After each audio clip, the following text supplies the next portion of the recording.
Oh yeah. This is the end of my Friday here at the NAWCQ. It's been one hell of a day. I started out at like 5 a.m. frantically searching for my passport so I could get on the plane. Because I'm from Pennsylvania, driver's license is not enough to get on a plane, even for a domestic flight. So, yeah, it was on it was on the freaking coffee table, but it was just like buried under a bunch of cards. Yeah, but I did end up making it obviously to Indianapolis, and yeah, I went to the venue. I got some cards. I signed up, submitted my deck list. I submitted my deck list late because I'm an absolute bozo. But I submitted my deck list, got all my stuff ready. I picked up some goodies there at the venue. I'll probably show my pickups on screen now. I'm pretty happy with the staples that I acquired. And yeah, I am just about to go to bed here. Good night, gang. See you in the morning.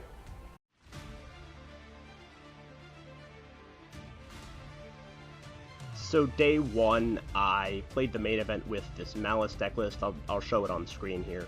I didn't play all that well. I got pretty tired after about round 3. I started making a bunch of mistakes. I ended up going 4-3 drop, which is not great, but I not bad for my first NAWCQ. I didn't have time to play side events, so I just ended up going out for a fast food dinner and then just heading to bed shortly after. Well, I'm not riding a cheetah or smoking weed, but I can still eat here.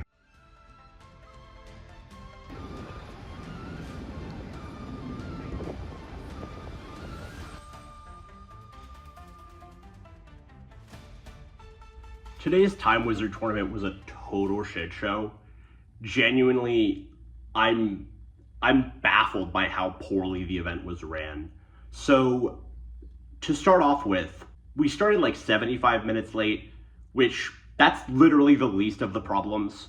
So, I don't know if anybody is familiar with this, but about like last month, during the whole time travel versus time wizard debacle, that issue, they announced that Attack of the Giant card, we would have a Giant Exciton Knight, and it would be hat format, right? April 2014 ban list, but with the June-ish card pool. Essentially, Realm of Light Structure Deck being the last available product. So that was announced. Then we got to the NAWCQ, and that was not what happened. So first, we walk over to the Giant card stand. There's no Giant Exciton. Apparently, there was a warehouse issue, and they lost the Exciton Knight. How do you lose a Giant card? It's like 3 feet tall. I mean, they either lost it or it like got damaged or something beyond repair. I don't know, but just incredible incompetence by this mega corporation here. It's ridiculous. Yeah. So there was that. The prize card was Dark End Dragon, which was pretty cool. But we didn't play hat format. We played July 2014 format. So this was with the July ban list and post like the Pendulum starter deck. So this was Master Rule 3. So no first turn draw and 2 field spells and that kind of stuff. That was really weird because it's just not hat format. We were promised hat. We didn't get hat.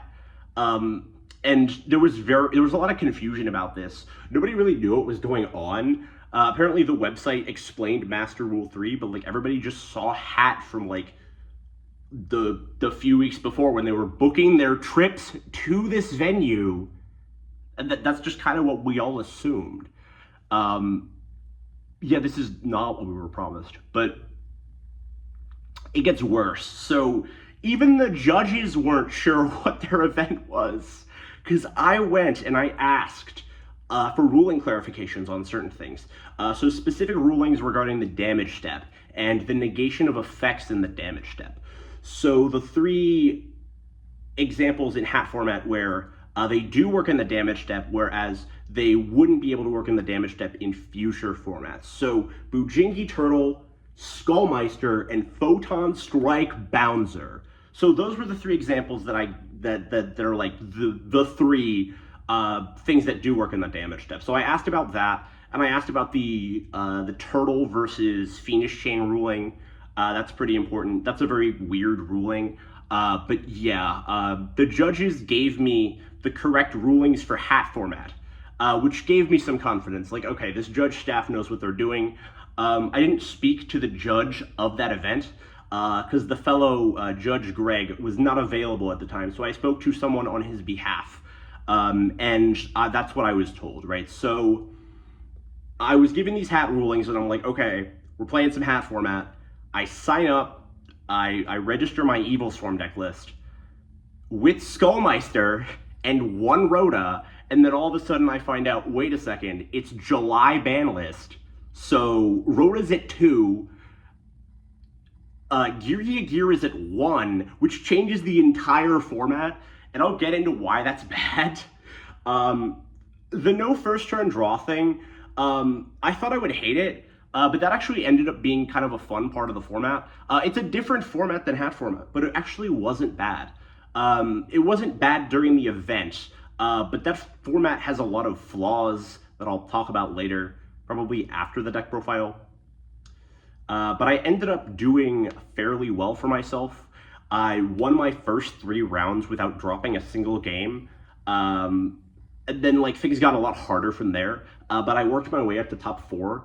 I lost a very close game in top 4 against Hat, and I ended up getting knocked down to the 3rd place playoffs because the giant card tournaments have prizing for 1st, 2nd, and 3rd. So in top 4, you have to have a playoff to determine who is the 3rd place player. So in the 3rd place playoff, I brick twice. Bruh. For a quick deck profile here, starting off with the monsters, I am playing a fairly standard lineup of Evilswarms. We have the 3 caster and the 4th caster in Rhoda. So because we were playing with the July ban list, Rhoda is semi-limited, but I was unaware of this fact and can't change deck lists once you've submitted.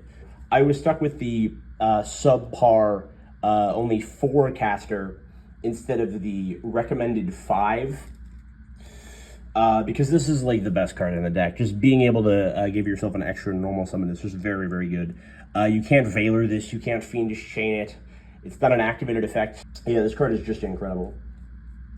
Speaking of extension, we have Mandragora, 3 Mandragora. This is just a free summon going second. We have 3 Kirkion. This card is basically your entire resource loop. Just being able to add back from the graveyard and then just extra normal makes this a 1 card rank 4 if your grave is already set up. So essentially, after turn 1, once you've already made your first Ophion, you are going to be looping this as much as possible. Speaking of making Ophion, I am playing 3 copies of Evilswarm Heliotrope. Now, this may just be a normal monster, but Rescue Rabbit is a 1 card rank 4 if we play 3 of a normal monster. And Heliotrope is not bad because it is 1950. 1950 is pretty large. As you can notice, a lot of these monsters are very large. We have good damage potential, which means we are able to close out games fairly quickly sometimes, which can be a good thing because this deck, this deck grinds fairly well. It doesn't generate a lot of card advantage.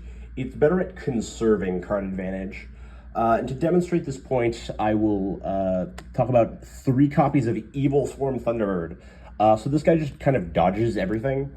It just kind of runs away and then comes back and runs away and comes back. Or just one of like a good way to blank your opponent's removal and trade very favorably into back row. speaking of trading very favorably into back row, we have 3 copies of Infestation Pandemic as part of the Evilswarm core.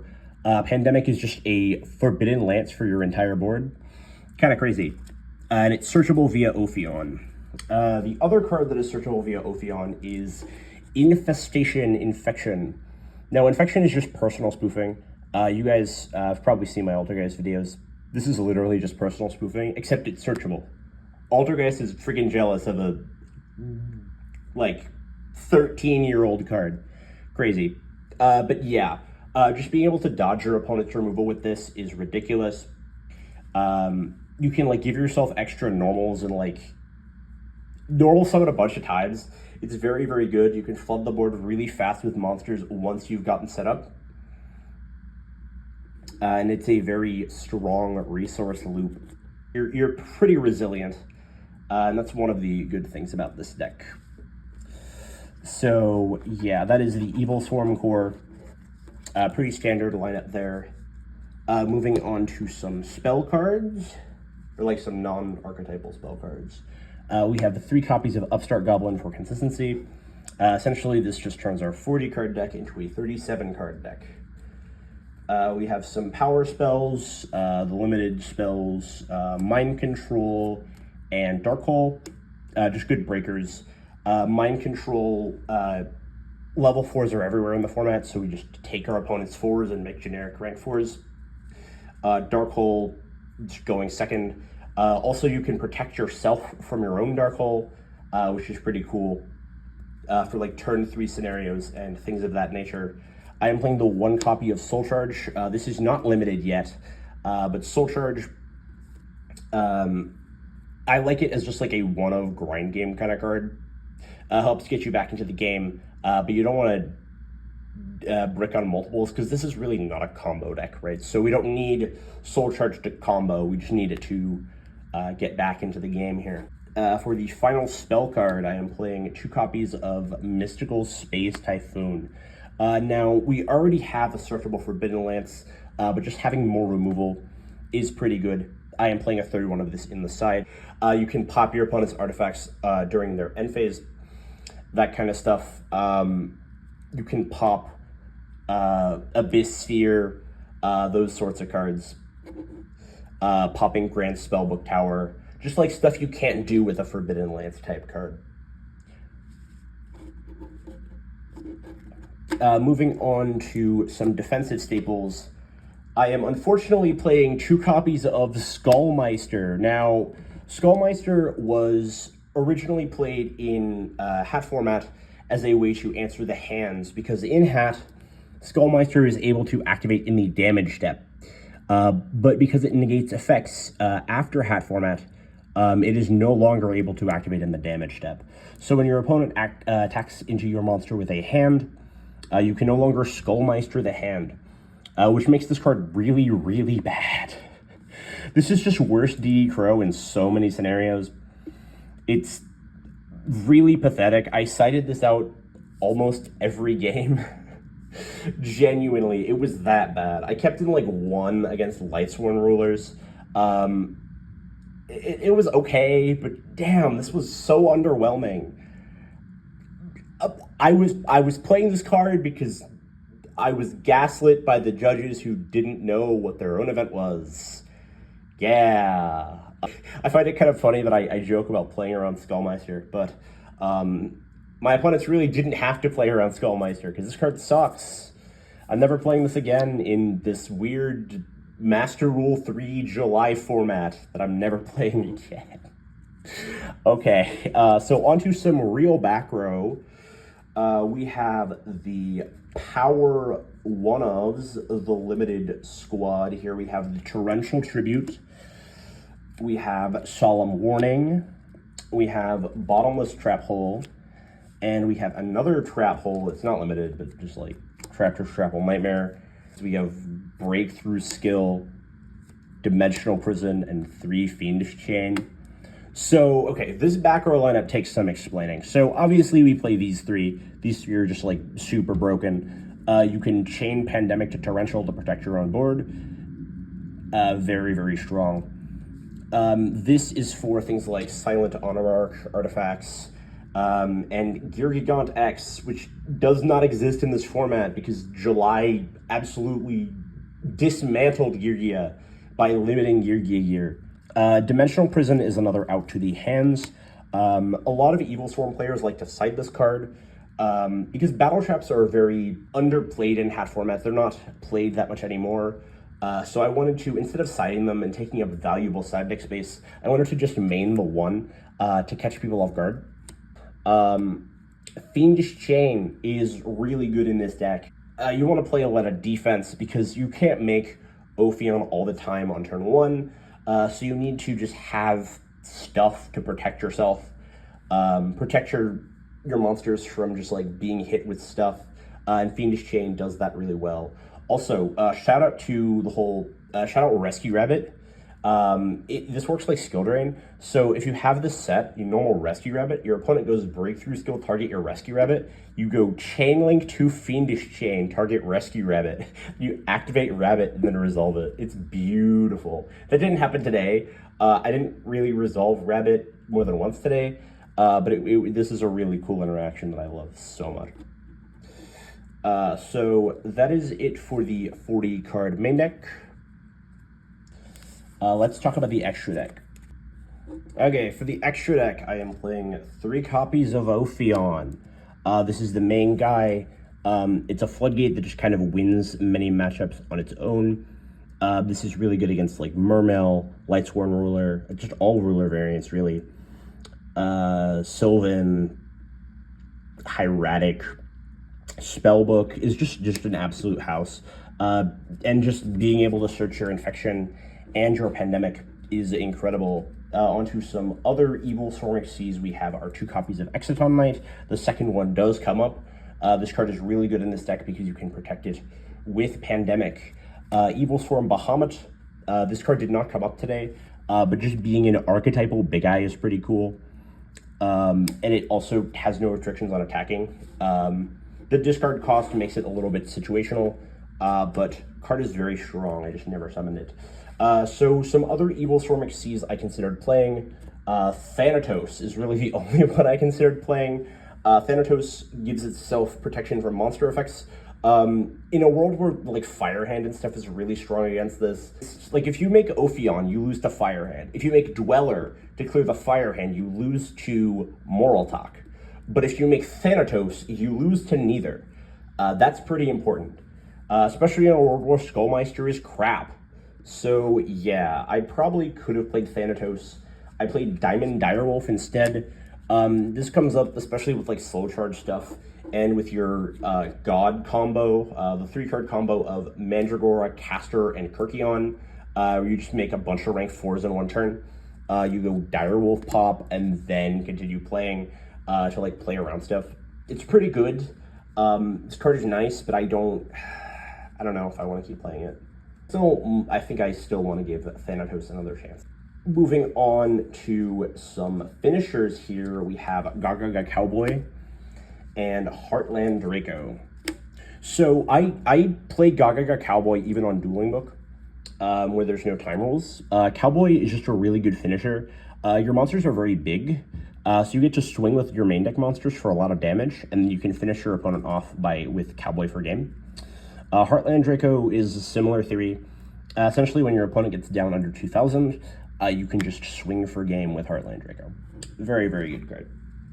Moving on to some utility XCs. I'm going to clean this pile up here. We have Silent Honorarch, Black Ship of Corn, Master Key Beetle, Rhapsody and Berserk, Ragna Zero, and Abyss Dweller. So Abyss Dweller is really good to out the hand, and it stops artifacts and stuff. This came up a lot against Lightsworn Ruler and Hat. It was quite good. Ragna Zero cooks decks like Bujin, Fire Fist, and Madolche. This was crazy in the Madolche matchup. I think this is just genuinely what won me the game against that. Rhapsody and Berserk is good graveyard removal, did not come up today. Master Key Beetle is good protection, did not come up today. Black Chip of Corn is good removal. It does out the hands, which is pretty cool. I did not summon this today. Ophion won me a lot of games. But that's not all this deck does.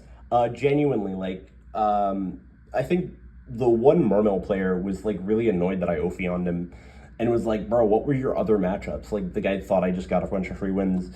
But I did play like the Evilswarm mirror. I played against Madolche, which is not supposed to be a good Evilswarm matchup, but I 2-0'd those guys. So yeah, I swear I know what I'm doing, bro.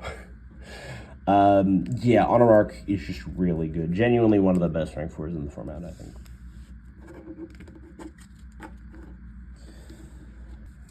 Moving on to the side deck, we have some Floodgates. I am playing one Soul Drain, one Macrocosmos, one Dimensional Fissure. So these 3 Floodgates are to beat hands. They are also good against Ruler variants, Lightsworn variants, and Mermail. Yeah, these really cook Mermail. Macrocosmos is also good against artifacts. Dimensional Fissure is not good against artifacts because they pop from the spell trap zone. One important thing to note about Dimensional Fissure is that when you detach from an Xyz monster, the game does not know whether or not the detached card is a monster or not, so it just sends it to the graveyard anyway. That's how this works. This is very relevant for your Kirkion plays. I have some hand traps. I have 3 Max C for combo decks, 2 DD Grow. For combo decks, this is very much Mermail and Lightsworn stuff. Mostly if you're going second, you don't slide these in too much going first because you have some strong back row you can use. Speaking of strong back row, we have Debunk, Wiretap, Blackhorn. Yeah, these are strong back rows. Debunk is for like Bujin, Mermail, and Ruler variants. Wiretap is for trap decks like Gears, but Gears don't freaking exist because they killed the deck. Yeah, that's a problem with this format, but I'll talk about that later. Blackhorn, this is good against Gears. This is good in the mirror. It's good against Madolche, and just other rank 4 strategies. Lastly, I'm playing the third MST. So the beauty of hat format is that it's a triangle format, right? We have 3 top decks. We have Artifact Traptrix, Mermail, and Girgia. And these 3 decks sort of keep each other in check. So you do have like 3 top decks, but they are 3 top decks. They're all fighting for the spot of best deck. So when you take one of those away, without Girgia, the format loses balance because essentially without Girgia in the mix, Artifact Traptrix essentially becomes the only thing worth playing. Mermail is still okay, especially in a Master Rule 3 no first turn draw format. Mermail becomes like the de facto, like the quintessential going second deck, alongside something like Hieratic Rulers, which is um, has some consistency issues, but is a fairly reliable deck. So you have like Artifact Traptrix at the top. You have Mermail like a bit less down. Spellbooks are kind of in the mix, and Hieratic Rulers are like somewhere in there. But like Artifact Traptrix is just like the top dog, and there's really nothing that can contest it without Girgia. And this just kind of ruins the format. Yeah. And we only had a quote unquote good event because we didn't realize that because we didn't know what was going on. Um, so yeah, it was fun, sort of. And I'm very happy that I got to meet a lot of people. I'm very happy that I got to meet my teammate Brian Kalina. Congrats to him for his second place finish. And yeah, that was my NAWCQ. That was how I almost won a giant card at the North American World Championship qualifier. So I hope you guys enjoyed this deck profile. It was more of a vlog style video. I'm not super familiar with like vlogs and try to make them. But I did my best. I hope you guys liked it. If you guys enjoyed, I'd appreciate a like and consider subscribing to the channel for more Yu-Gi-Oh content. Have a great day.